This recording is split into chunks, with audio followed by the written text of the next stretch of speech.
네, 하겠습니다. 네, 안녕하세요. ISL 학부연구생 윤지일입니다.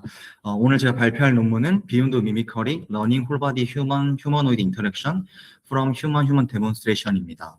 올해 12PR 26년도에 릴리즈 되었습니다. 목차는 다음과 같습니다. 네. 본 논문에서 인트로덕션에서 최근 휴머노이드는 사람 중심 환경에서 경계 없이 융합할 수 있는 큰 잠재력을 가진 존재라고 말을 합니다. 그래서 최근 휴머노이드 인터랙션인 HHY 분야가 굉장히 중요해졌습니다. 예를 들어 사람과 공유하는 공간에서 휴먼과 휴머노이드가 다이나믹한 콜라보레이션을 한다든지 그런 것들이 굉장히 중요해졌습니다. 다만 위 논문에서는 이러한 휴머노이드 인터랙션을 하는데 큰 문제점이 두 가지 있다고 합니다. 첫 번째는 모캡으로부터 HHY 데이터 취득이 굉장히 어렵고, 두 번째로는 다이나믹한 인터랙션과 코오퍼레이션을 위한 폴리시를 설계하는 것이 어렵다는 점이었습니다. 네, 먼저 이 사진을 보게 되시면 로봇이 저마다 키도 다르고 모양도 다른 것을 확인하실 수가 있습니다. 휴머노이드 인터랙션 데이터셋을 휴머노이드를 사용해서 만들려면 사용자가 사용할 휴머노이드에 따라서 사용하는 휴머노이드를 사용해서 모캡 데이터를 취득해야 합니다. 그렇게 되면 휴머노이드를 구매하고 그에 따라 모캡을 취득해야 하는 시간과 예산의 코스트가 많이 발생하게 됩니다. 그래서 이러한 코스트를 줄이기 위해서 사람의 모션을 휴머노이드 모션에 맞게 바꾸어서 휴머노이드가 휴먼의 모션을 이해하는 리타겟팅 방법이 등장했습니다. 이 방법은 사람의 뼈 길이는 휴머노이드의 각 관절의 길이마다 다릅니다. 그리고 위치도 다릅니다. 그래서 사람의 뼈 길이를 휴머노이드의 관절간 거리로 바꾼 후 모션을 학습하는 방법입니다. 이러한 방식으로 휴머노이드가 휴먼의 모션을 이해하는 것입니다. 사실 제 개인적인 생각은 이해라기보다는 조금 더 이미테이션에 가까운 것 같기는 합니다. 또 두 번째 문제점을 조금 더 자세하게 설명을 하자면 휴머노이드와 휴먼 간의 인터랙션을 폴리시로 설계하는 것이 왜 어려운가에 대한 설명입니다.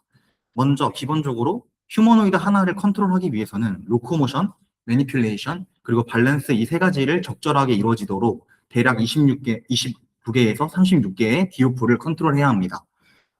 기존 휴머노이드 방식에서는 이것을 RL로만 해결하려는 시도가 많았습니다. 거기에 더하여 우리는 인터랙션 하는 상황도 고려를 해야 합니다.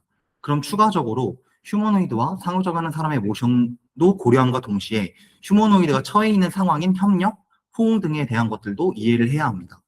오른쪽 그림은 12PR 26년에 나왔던 러닝 어시스트라는 논문에서 가져온 것인데, 이건 사람 간의 인터랙션을 할 때 어떤 것을 고려해서 RL로 설계했는지를 보여주는 그림입니다. 파란색이 수행 능력이 떨어지는 수혜자라고 정의를 하고, 주황색이 이 수행 능력이 떨어지는 사람을 도와주는 헬퍼입니다. 여기서도 인터랙션에 대한 두 가지를 아래로 설계를 하는데, 첫 번째는 헬퍼의 손이 수혜자 몸 어디 부분을 도와줘야 하는지를 설계를 한 것입니다. 위쪽 다이나믹 레퍼런스 리타겟팅이 지금 그 부분을 설명하고 있고요.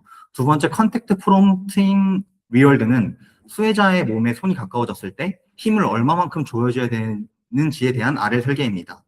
이처럼 휴먼 인터랙션에 대한 RL 설계도 이렇게 복잡한데, 휴머노이드는 여기에 36개 디오프를 고려한 RL까지 설계를 하다 보니 RL만으로 전 휴머노이드 인터랙션을 설계하는 것이 어렵다고 본 논문은 말을 하고 있습니다.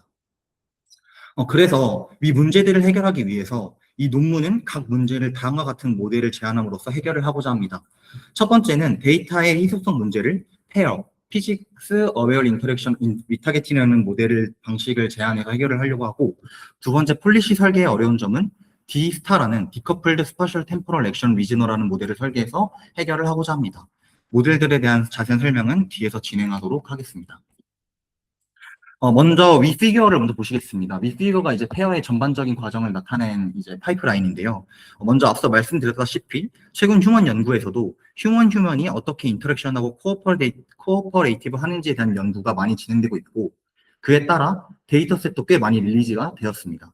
그래서 본 논문은 그러한 휴먼 인터랙션 데이터셋을 가지고 휴먼 중에 한 사람을 파트너로, 또 다른 한 사람은 휴머노이드, 소스가 될 것 같은데, 이 소스로 설정을 해서 이를 리타겟팅하는 방식으로 해결을 하고자 합니다.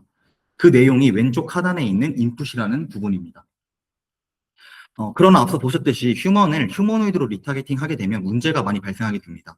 기존 파트너의 움직임은 괜찮지만 소스, 즉 휴머노이드가 바뀌게 되면서 파트너의 모션이 어느 정도 변하지 않거나, 또는 휴먼과 휴머노이드의 인터랙션 할 수 없는 상황이 발생하게 됩니다.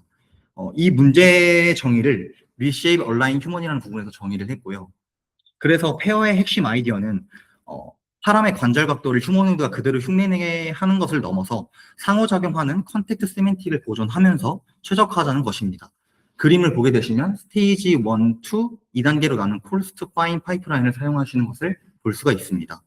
특히 그림 가운데 보시는 것처럼 스테이지 1에서 이 컨택의 의미를 보존하면서 리타겟팅하기 위한 많은 로스들이 설계가 되어 있는데요. 이 부분도 뒤에서 차근차근 설명을 드리도록 하겠습니다.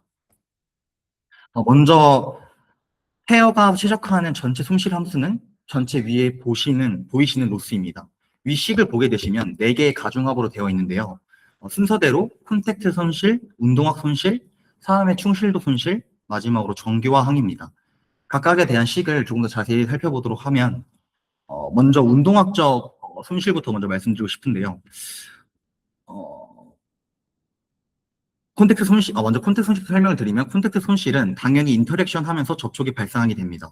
그러한 접촉을 잘 하게 하기 위해서 설계된 로스이고, 두 번째 운동적 손실은 로봇의 관절 위치가, 지금 관절 위치는 JT인데요. 그 JT가 로봇의 체형에 맞게 재조정된 사람의 골격, JT 리쉐입이라고 하는 부분이 위 부분입니다.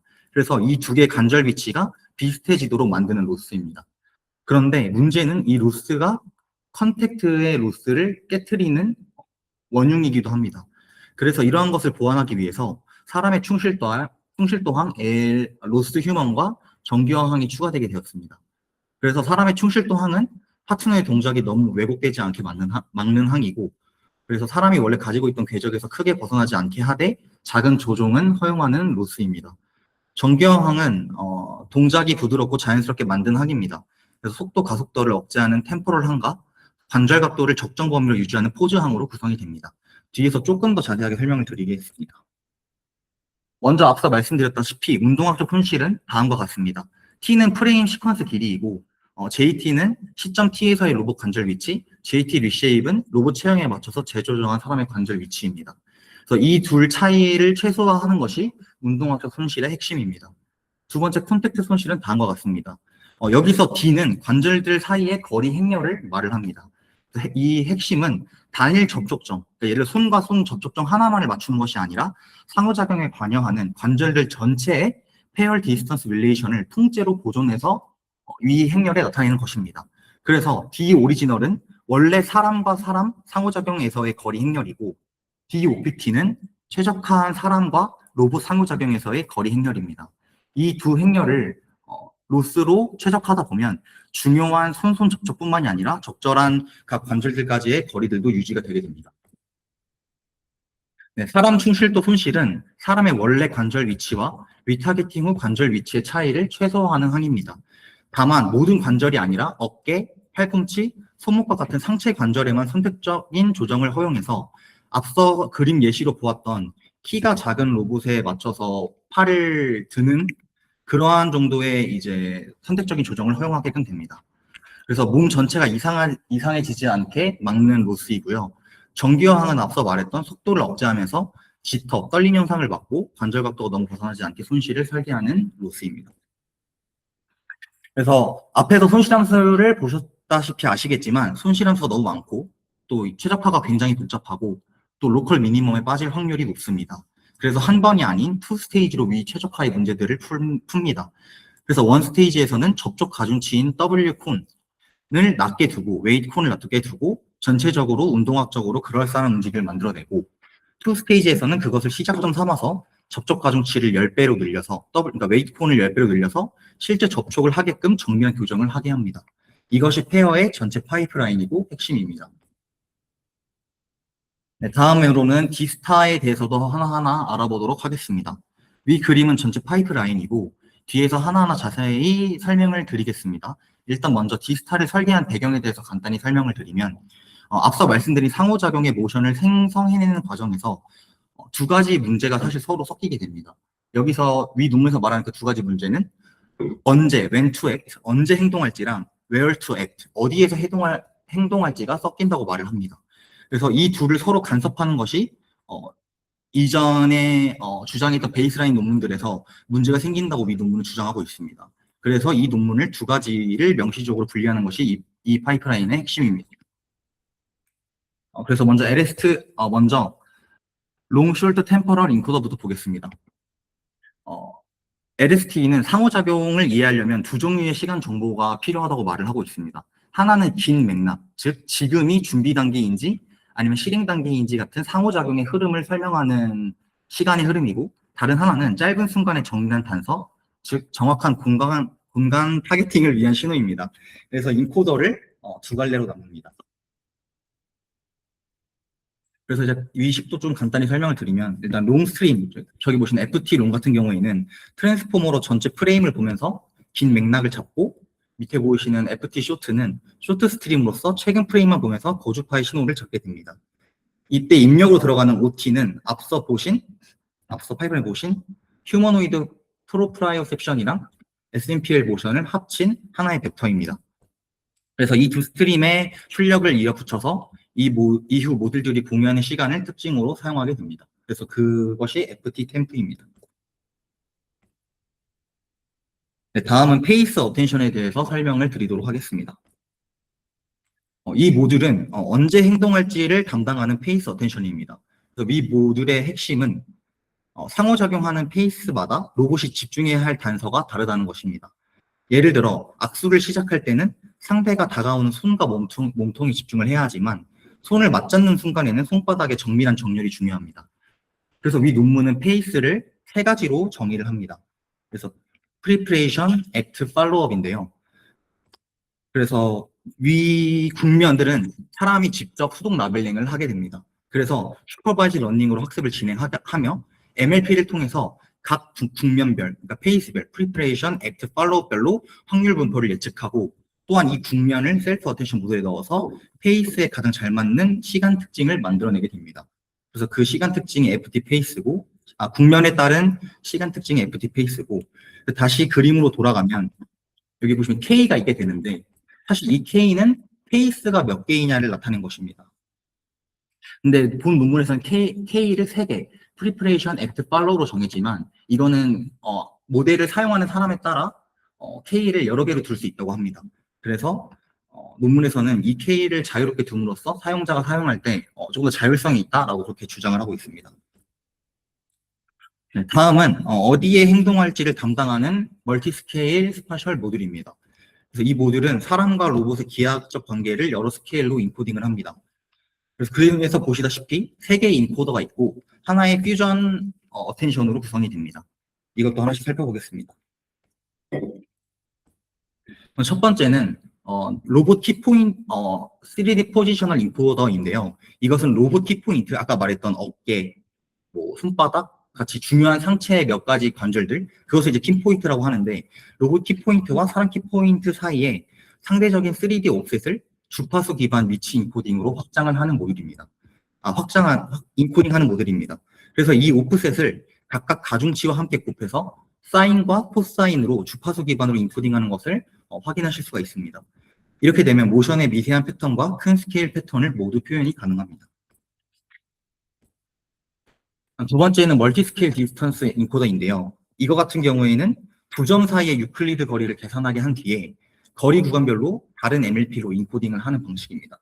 근거리는 0에서 0.3m로 정의를 하고, 근거리는 이제 당연히 정밀한 접촉을 의미를 하고, 중간 거리인 0.3에서 0.8m로 정의를 하고, 이것은 협응적인 제스처 교환이라고 말을 하고 있습니다. 그리고 세 번째로 원거리 0.8m에서 3m까지는 접근과 계획에 해당을 한다고 말하고 있습니다. 그래서 그래서 각 구간에 맞는 의미 있는 특징 피처들을 뽑아내게 됩니다. 그리고 세 번째 릴레이션 오리엔테이션 인코더인데요. 거리만으로는 방향을 알 수 없기 때문에 상대적인 방향의 단서, 즉 헤딩과 북소트형 또 회전선분을 인코딩하는 인코더입니다.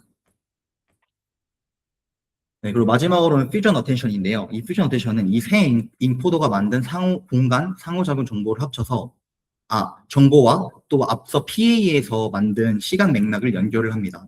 이로써 이 아웃풋은 현재 시간 상태에 비추어서 가장 관련 있는 공간 단서에 집중하도록 조건부로 가중치를 주어서 결합하는 방식입니다. 조금 더 쉽게 설명을 하자면 지금 페이스에서 가장 중요한 공간 정보가 어디인지를 뽑는 것입니다. 그래서 어디에 대한 최종 피처가 만들어지게 됩니다.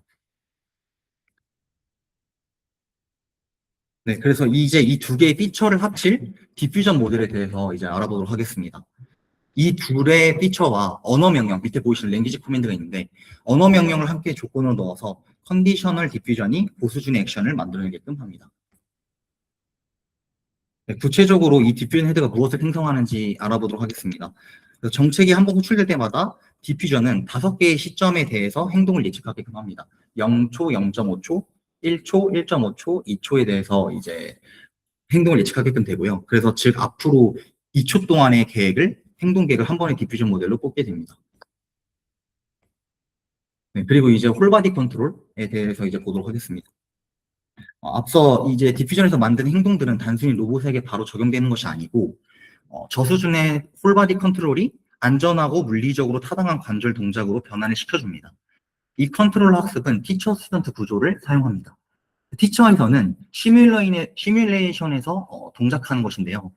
시뮬레이션에서는 깨끗한 관측, 클린 옵저베이션이나 실제로 얻기 어려운 특권 정보, 프리빌리지드 인포메이션까지 받아서 PPO로 학습을 합니다. 예를 들어 베이스의 선속도 같은 정보가 프리빌리지드 인포메이션에 해당하는 정보라고 볼 수 있습니다.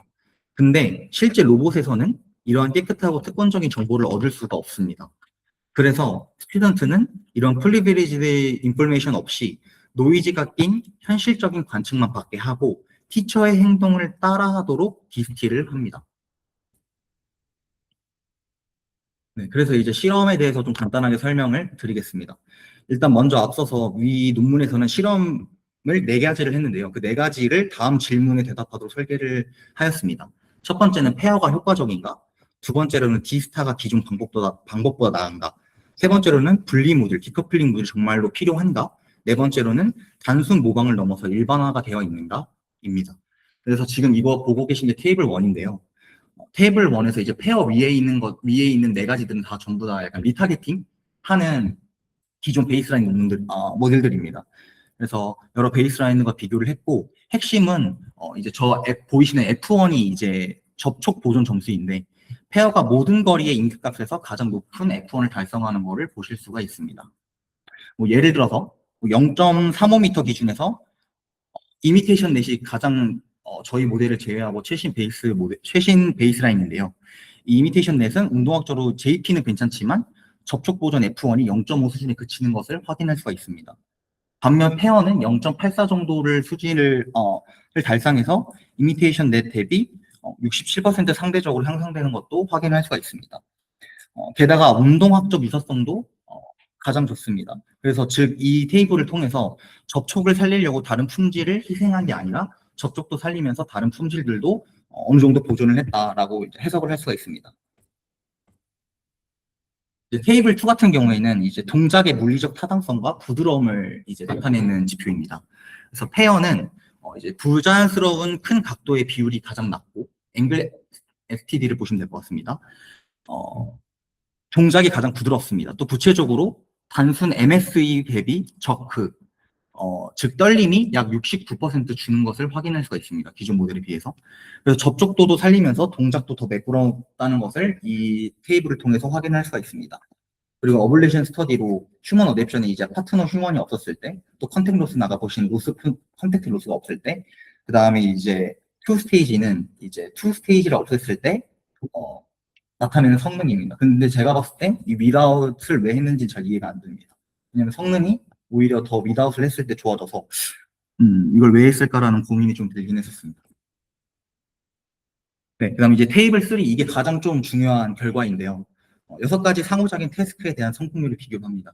아까 말씀드렸던 랭귀지 커맨드가 있었잖아요. 사실 그 랭귀지 커맨드가 인터랙션하는, 상호작용하는 언어인데, 지금 여기서 보시는 것처럼 허브, 하이파이브, 핸드쉐이크, 웨이브, 밴드, 플라이키스, 이 6가지를 이제 행동으로 정의를 하였습니다. 그래서 가장 먼저 위에 보시는 나이브 미미커리 크라이를 보시게 되면 이건 단순히 궤적을 따라가는 방식의 모델인데, 이렇게 단순히 궤적을 따라하는 모델로 위실험을 했을 경우에는 각 수치가 0이 나오는 것을 확인할 수가 있습니다. 그러니까 이건 어떤 걸 의미하냐면, 아까 보셨던 저술 컨트롤러 WBC가 있는데, 그 WBC 없이 궤적만 재생하는 것만으로는 아예 이런 접촉과 같은 인터랙션 과정을 아예 해낼 수 없다는 것을 말을 하고 있습니다. 다음으로 우리 방법인 D스타를 좀 보실 텐데요. D스타 전체 모듈 평균이 약 75.4%로 최고 성능을 내는 것을 확인할 수가 있습니다. 다만 위에 보이시는 뭐 TCM 폴리시, 트랜스포머 폴리시 같은 이제 되게 저희가 선정한 베이스라인이 있는데 그 베이스라인보다도 훨씬 더 앞서는 것을 저희가 확인할 수가 있습니다. 조금 근데 주목할 점은 이제 같은 데이터와 같은 컨트롤러를 사용해서 저 디퓨전 폴리시, 그러니까 디퓨전 폴리시를 사용하게 되는데 그 디퓨전 폴리시가 생각보다 성능이 잘 안 나왔다는 점입니다. 그러니까 즉 성능 향상이 단순히 디퓨전을 써서가 아니라 시공간을 분리한 추론 구조 덕분이라는 것을 저 디퓨전 폴리시를 통해서 확인할 수가 있습니다. 네. 밑에 보이시는 미라웃, 뭐 PAMSS, PAMSS는 다 저 모듈들 하나씩 뺐을 때 성능 결과입니다. 그래서 저것들을 보시게 되면 결론은 둘 다 있어야 최고 성능을 낼 수 있다를 말을 하고 있습니다. 네, 마지막으로는 이제 테이블 4인데요. 이건 이제 어떤 걸 나타내는 거냐면 즉 단순 모방이 아니라 실제로 일반화된 것이다라는 나타내는 것인데 그거에 대해서 조금 더 설명을 드리도록 하겠습니다. 일단 먼저 상대방의 몸의 크기, 옆에 왼쪽에 보이시는 파트너 스케일이 있는데 그 파트너 스케일을 0.8배에서 1.2배까지 늘렸을 때의 이제 어떻게 되는지를 확인하고 성능을 확인하고 또 위에 보시는 파트너의 모션 스피드를 0.8에서 1.2배까지 늘렸을 때 그렇게 됐을 때 이 성능이 어떻게 되나를 이 논문에서 실험을 하였습니다. 결과를 보게 되면 성능이 급격하게 무너지거나 이런 것들은 보이지 않고 좀 완만하게 떨어지는 것을 확인할 수 있습니다. 그래서 이것들을 통해서 좀 이 실험이 되게 강건하게 되었구나. 또 단순히 그냥 이미테이션 러닝에 그친 게 아니라 파트너에 따라서 또 파트너의 어떤 스케일이나 모션 스피드에 따라서 휴머노이드의 모션을 생성해냈구나라는 것을 확인할 수가 있습니다. 그래서 제가 생각했을 때 위 논문의 기여도, 노벨티는 세 가지인 것 같습니다. 첫 번째는 페어 모델인데, 아까 다시 정리를 하자면, 물리를 인식하는 리타게팅으로 페어 디스턴스, 손실을 통해서 접촉 의미를 보존하면서 또 파트너의 최소한의 적응만을 허용을 합니다. 그리고 둘째로 생각한 건 디스타랑 이제 디퓨전 합친 것인데, 시간적 언제를 페이스 어텐션으로, 공간적 어디를 이제 MSS로 분리를 한 뒤, 디퓨전 플랜으로 보완화해서 이제 5개의 앵커, 0초, 0.5초부터 2초까지의 고수준의 행동을 생성을 합니다. 그리고 셋째는 이제 WPC를 티처랑 스튜던트로 이제 활용을 한 것인데, 앞서 말했던 디퓨전 플래너에서 고수준의 행동을 받고, 그 고수준의 행동을 시뮬레이션에서 더 잘 활용해서 더 정밀하고 세밀한 액션을 티처에서 만든 후, 그거를 실제 리얼 월드에서는 스튜던트로 활용을 해서, 아예 그 스튜던트, 그러니까 리얼 모델이 정말 시뮬레이션 동봉을 따른 것이 아니라 리얼 모델, 그러니까 그 리얼 월드에서도 리얼 월드 정보를 어느 정도 보존하면서 이제 시뮬레이션의 동작을 따라가게끔 한 것이 WBC의 노벨티라고 생각을 했었습니다. 그래서 이 세 가지가 제가 생각하는 위 논문의 노벨티이고, 그래서 제가 생각했을 때 위 논문의 한계는 첫 번째는 심트리얼 문제가 여전히 남아 있었습니다. 그래서 이 논문에서 주장하기로는 휴머노이드의 모든 자유도를 다 푼 것이 아니라 허리축에 있는 롤과 피치를 고정을 시키고 이 심트리얼을 실행을 했었습니다. 그래서 실제로 이 심트리얼 문제를 우리가 앞으로 해결해 볼 수 있겠다라는 생각을 했었었고요. 그리고 두 번째는 이제 페이스 어텐션이 이제 수동으로 이제 라벨링을 했기 때문에 그 수동 라벨링을 하면 사람의 수작업 비용이 크기 때문에 저것을 어떻게 자동화할지에 대한 문제도 여전히 남아있는 것 같습니다. 그리고 마지막으로는 이제 페어랑 디스타 모두가 투 스테이지로 되어 있고 모델이 분리가 되어 있기 때문에 글로벌 옵티미제이션을 찾지 못한다는 그런 한계점도 여전히 남아있는 것 같습니다. 그리고 마지막으로는 이제 휴머노이드 하드웨어 자체에 제약이 있습니다. 뭐 예를 들어서 로봇키 때문에 좀 상대적으로 키가 큰 사람과는 좀 인터랙션이 어렵다든지 그런 문제는 여전히 남아있는 것 같습니다. 네, 제가 준비한 발표는 여기까지입니다. 감사합니다.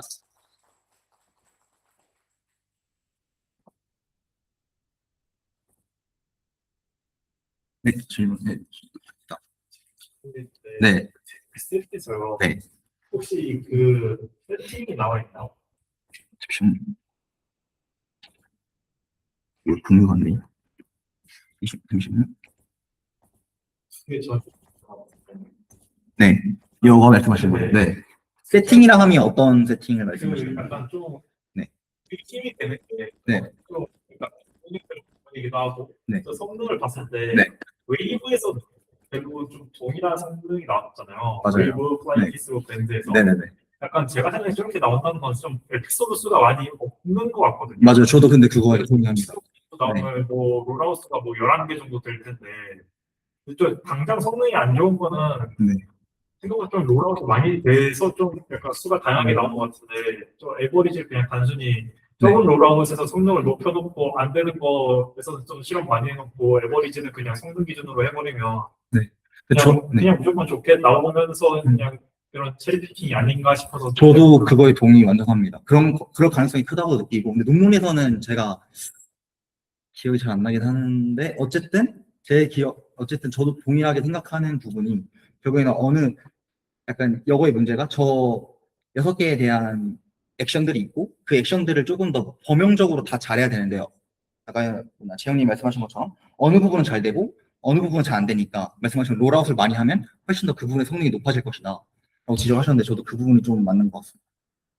근데 뭐 딱히 논문에서는 어떻게 했다라고 뭐 말은 정확히 나와 있는 것 같지는 않았습니다. 질문은 네. 페어 프레임워크 설명하시고 네. 휴머노이드의 그 스케일을 좀 가지고 그런 네. 네. 그래서 펠비스 어라이먼트가 중요한 이유가 있나요? 왜 하필 골반인지. 이게 약간 S&P, 그러니까 휴먼 쪽에서 약간 중요하게, 그러니까 루트가 사실 어떻게 보면 요 고관절 아시잖아요. 고관절이 약간 모든 모션의 중심이라고 생각을 하고, 사실 그래서 펠비스를 기반으로, 이 펠비스가 트러닝 정도? 그런 것들을 확인합니다. 그러니까 예를 들어서 어떤 사람이 악수를 하려면 요 사람이 마주받잖아요. 근데 그 정렬하는 첫 번째 기준이 루트라고 일단 거의 다 휴먼 모션 쪽에서 많이 그렇게 진행을 하고 있습니다. 그래서 아마 여기서도 펠비스 얼라이먼트를 가장 중요시하지 않았나라는 생각이 들긴 합니다. 여기서만 펠비스 어라이먼트라는 게 아니라 다른 뭐 그래서 이미 펠비스를 기준으로 맞습니다. 가 있었던. 맞습니다. 그래서 아까 제가 36개 디오프라고 말씀드린 적이 있는데 그 36개 디오프가 29개 디오프가 이제 유니트리 지원을 썼을 때 발생하는 디오프이고 나머지 7개가 있잖아요. 근데 그 7개 중에서 6개는 펠비스를 제외한 나머지 관절들의 이제 그 R값, 그러니까 뭐 롤피치 요 값, 그 다음에 XYZ 값, 그럼 6개가 되겠죠. 거기 이제 펠비스 값만 따로 또 이제 넣게 됩니다. 그래서 그렇게 따로 빼서 이제 36개 디오프를 계속 옵티마이제이션 하는 거다 보니까 펠비스는 좀 따로 좀 옵티마이제이션이 되는 걸로 확인을 할 수가 있습니다. 디오프도 계속 따로 설정을 하고 약간 휴먼 전체 모션에서는 결국 펠비스가 좀 되게 중요하게 역할을 하는 것 같긴 합니다. 네. 네.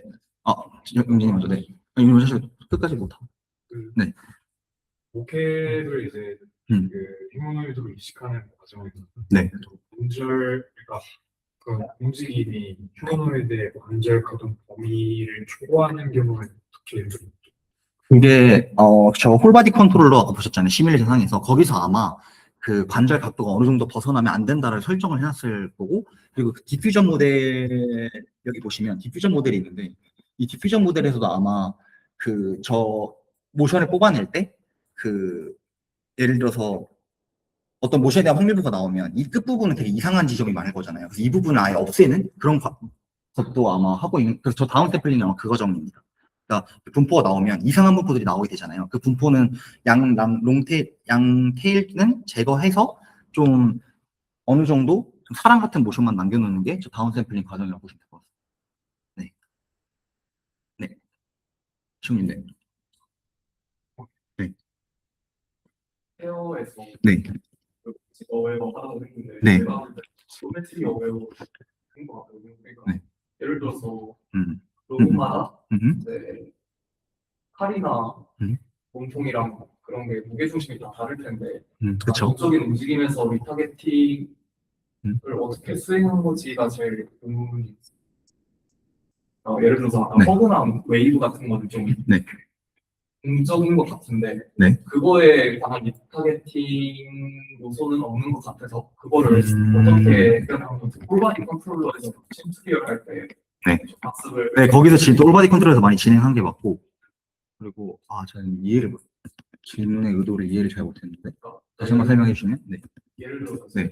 사람이 걷는 모션을 리타겟팅해서 휴머노이드가 걷게 시킨다고 하면 네네네. 휴머노이드 자체 몸 스케일 폼들의 그 무게 중심이 다 다르잖아요. 휴먼이랑 다르게. 그래서 여기 논문에서 유니트리 지원밖에 안 했습니다. 그러니까 하나의 이것만 정해서 한 거예요. 그러니까 이제 그 하나만 정의해서 하다 보니까 말씀하셨던 그런 문제는 사실 없어지게 되는 그런 게 있는 거죠. 그래서 여전히 그것도 문제로 남아있긴 합니다. 결국 범용적인 그러니까 예를 들어서 휴머노이드가 종류가 많잖아요. 그 네. 범용적으로 그러니까 리타겟팅을 해서 범용적으로 이 휴머노이드에 적용할 수 있는 게 아니라 결국 하나의 로봇을 정해놓고 그 로봇에 맞는 관절 길이나 뭐 관절 각도들을 리타겟팅 시켜줘야 됩니다. 그게 이제 여전히 남는 문제긴 합니다. 여전히 휴머노이드 분야에서도 좀 그런 제너럴하게 리타겟팅 하지 못하는 문제도 남아있는 것 같습니다. 네.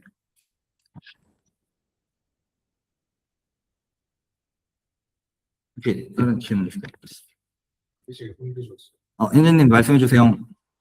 안녕하세요. 네, 발표 혹시 네, 들리나요? 현재님 하나도 안 들려요. 근데 저희가 아. 저 스피커 했는데? 하나, 둘, 그래서, 하나, 네. 둘, 하나, 하나, 둘. 네. 혹시 들리시나요? 네, 잘 들립니다. 역시. 아, 네. 여기 발표는 잘 들었는데 궁금한 게 로스 네. 디자인 관련해서 좀 궁금한 게 있었어요. 보면 이제 그 리타겟팅 로스가 지금 컨택이랑 키네틱이랑 뭐 엄청 많은데 그 하이퍼 파라미터가 이제 그냥 그거의 웨이트로 계산을 하더라고요. 그리고 또 마지막에 컨스트레인트 텀이라고 해서 이제 알파 베타로 또 갈라지는 게 있고. 음? 그래서 이제 제가 좀 궁금했던 포인트는 이런 식으로 하이퍼 파라미터가 엄청 많은데 실험을 그러면은 이거를 다 하나요? 아니면은 바이너리로 그냥 W는 0, 1로 도와주고 그냥 뭐 있는 것과 없는 것 뭐 이 정도 레벨로만 실험을 하면 되나요? 별로 안 걸리죠? 많이 걸리네. 마이크를 키시고 스피커 키워야 되나? 많이 걸리네. 현재님 잠깐만요. 한번, 하나 빼셔도 돼요. 그래요? 오케이. 이거를 이거를? 중국의 말은 안 가는데. 네? 이제 지금 스피커에서 큰일 났어. 이거 화면 보면 어떻게 되지? 네. 발표 중지하기. ACC 쓰겠네. 됐다. 현재님 다시 말씀해 주실 수 있나요?